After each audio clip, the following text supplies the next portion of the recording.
Hi, I'm Rachel, and in this video I am going to talk about Becky Chambers and her science fiction novels. Particularly the last two novels that I just read, or technically one's a novella, but those two books comprise the end of one series and the beginning of another one, so I thought I'd also take a little bit of a broader look. Becky Chambers is most well known for writing the Wayfarers series. It is now a series of 4 books, ending with the one I recently read, The Galaxy and the Ground Within. These are the first 3 books, A Long Way to a Small Angry Planet, A Close and Common Orbit, and The Record of the Spaceborne Few. I should backtrack and say that all 4 of these books take place in a future a few hundred years away, as I remember it, in what's called the Galactic Commons, which is a consortium of alien species which picked us up as we were leaving Earth as the human species, and they took us into their government sort of UN-esque sort of cult, structure, even though, you know, humans were technologically inferior to most other alien groups. But that being said, for the most part, all of these species are living in relative harmony, although when you get into some of these stories, there's some definite backstory that's a little less harmonious. But Chambers is a hope punk writer, and all of her stories, they're unconnected and are mostly about humans and these other aliens getting together and trying to survive and get along and find similarities between one another. So in the first book, and her most famous, The Long Way to a Small Angry Planet, we are following the crew of the titular ship and, you know, title of the series, the Wayfarer. The Wayfarer is a ship that punches wormholes into space to connect, you know, far-flung planets together. And it's an interspecies crew. We come on board with a human and kind of get to know the culture a bit with her, and just how lovely it is and how much, you know, people are finding things in common with one another. I mean, there's some definite conflict in this story, but to be honest, that's not the part I remember as much. That being said, the second book, A Closed and Common Orbit, follows 2 of the characters off of the Wayfarer. Lovelace, who's actually an AI, and Pepper, who's an engineer. And they go to a planet, and Lovelace deals with a very altered reality, because she used to be in a ship, and now she's like in an android, so her perception of self is very altered, and Pepper is going through some trauma having to do with past backstory as well. And it's about the 2 of them finding their place in the world. And, you know, it actually, I believe, just takes place on one planet now. So this can be a standalone away from the first book. The third book is even more of a standalone, The Record of a Spaceborne Few. I'm not even sure there are any characters who are directly from the Wayfarer in this book, although the sister of one of the Wayfarer's people is in it. And this book follows what's called the Fleet, the Exodus Fleet, which is a fleet of humans. It's what a majority of the humans basically took off of our dying planet to try and find life out in the universe. And ultimately they found the Galactic Commons, and they indeed found a place where they could, you know, settle down, you know, a place meaning planets and so forth, where they could, you know, get off the ships and settle down. But by the time they found the Galactic Commons, the Exodus Fleet had its own culture, its own fleet culture, and its own traditions, and a lot of people still live on the fleet, even though there's a question really of its importance now in this altered world, or galaxy as it were, where the ships first of all are relics and kind of falling apart, and most people have left the ships and are, you know, living amongst the aliens in these various worlds. And so the question is, like, what is this society, this Exodus Fleet society, when it no longer serves a absolutist need for humanity? But what can it be when it serves cultural needs? I mean, this is my favorite. I don't think it's a general favorite, but this is absolutely my favorite of the series for the questions that it asks about humanity. It's definitely what I'm most interested in when it comes to generation ships. And finally, we have her final Wayfarers novel, The Galaxy and the Ground Within, which kind of takes a U-turn, I think, because her last book is very predominantly about humans and some alien visitors to the fleet, but it's a very human endeavor. But The Galaxy and the Ground Within is predominantly about aliens, and we don't even see a human at all until the second act. So this again takes us to a planet side, to a really out-of-the-way planet, except, not known for anything except that it happens to be at the juncture of 5 wormholes. So it's kind of like a rest stop amidst the highways, in the US. So people go there when they're jumping between wormholes and have to stop or refuel or, wait for a new transit or what have you, and they just need a place to, lay anchor for, a short trip. So we're following this one rest stop called the Five Hop One Stop, run by a llama type alien species, mother and her child. And they're just doing business, trying to cater to a variety of different biologically different species, and encouraging camaraderie so long as people are together. And it just so happens one day they have 3 different alien visitors for what's supposed to be brief stays, but there's a major accident with some satellites over the world, Gora, and so everyone's grounded for a while while the satellites are there's debris that has to be cleaned up, and satellites have to be, realigned, and science stuff. But anyway, the point is that what was supposed to be a quick stop for these 3 aliens turns out to be, an extended stay for about 5 days. And Chambers starts with the idea that these aliens are sort of either like a gamut of politely interested or perhaps even suspicious, because of, cultural microaggressions against each other. But, this 5-day period, gives them the chance to get to know one another and also, develop their own personal quirks. They all have their own backstories of stuff that they're dealing with. And one of them actually does tie back to the Wayfarer and is a character who has a relationship with one of the characters on the Wayfarer.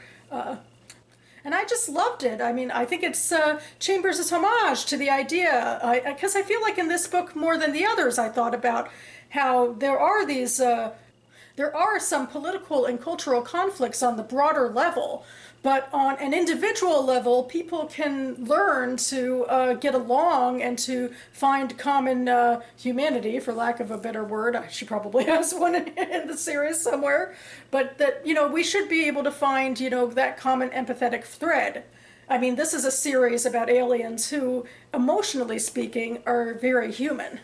And I think that's the point. And certainly any human reader of this book could read about the aliens and their, microaggressions and other interactions with one another and see some similar threads in here. So I thought it did come together quite nicely, and it was just quite a charming look at people who could find a way to get past preconceived notions and find something deeper amongst one another, and even perhaps become friends.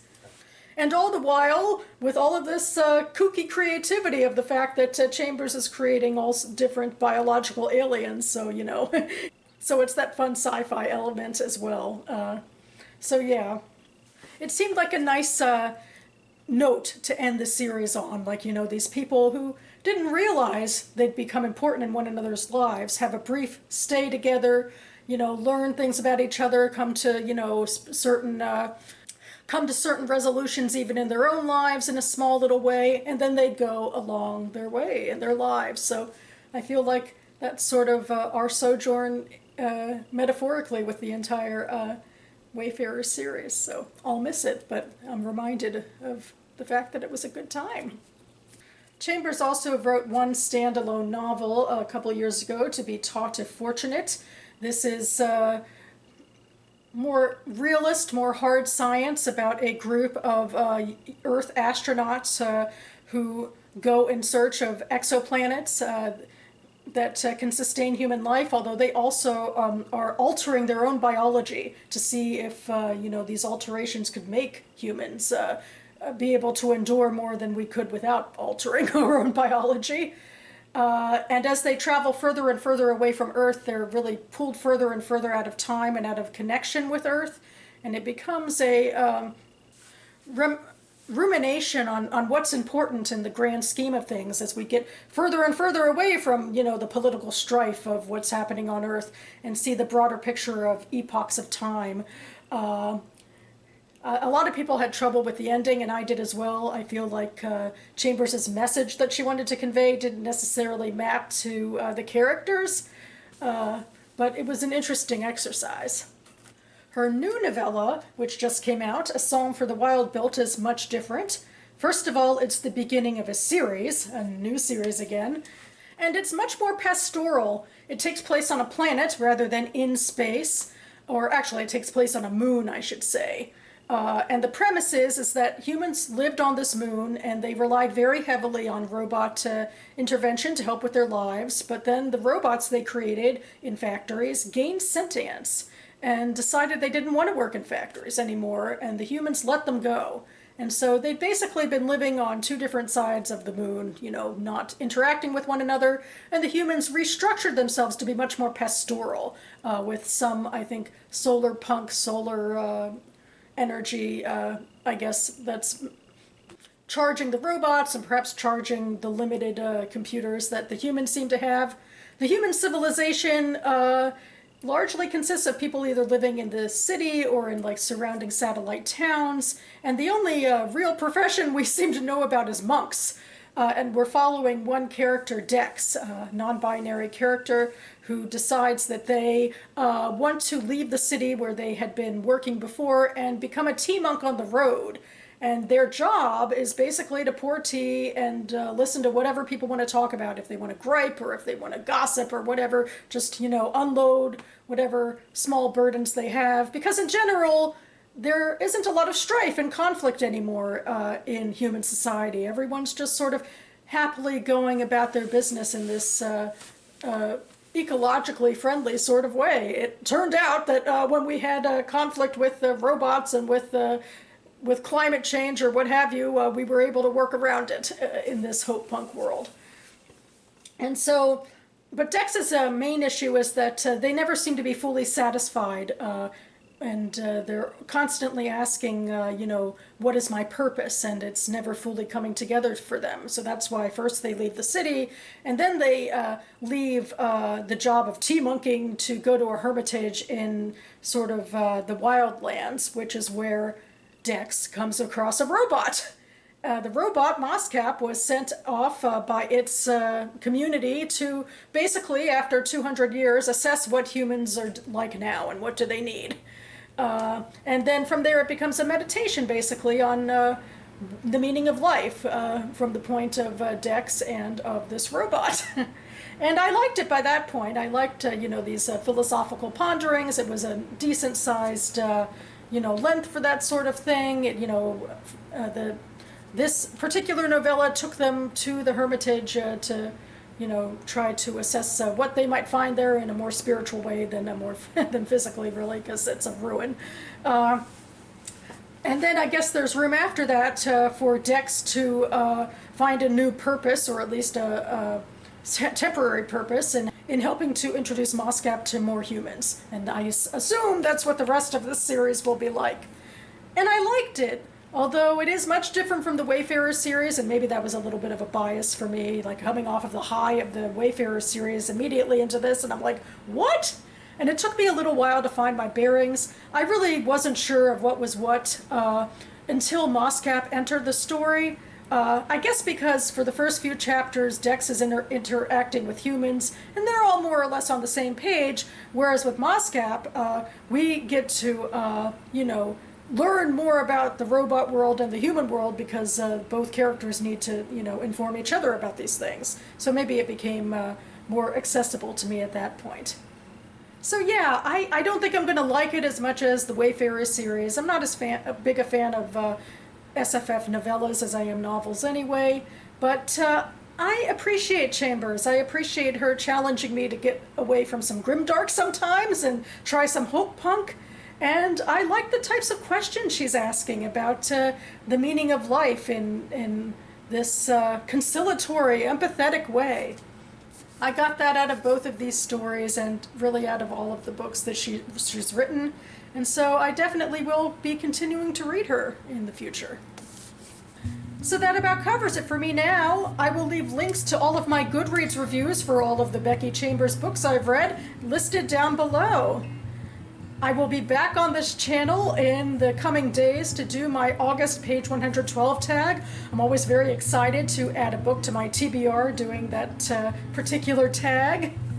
I also am adding books to my TBR in the coming month for the BookTube prize, and just today I went to the DC library because a bunch of my holds came in. 3 of my BookTube prize picks and also a book club pick as well.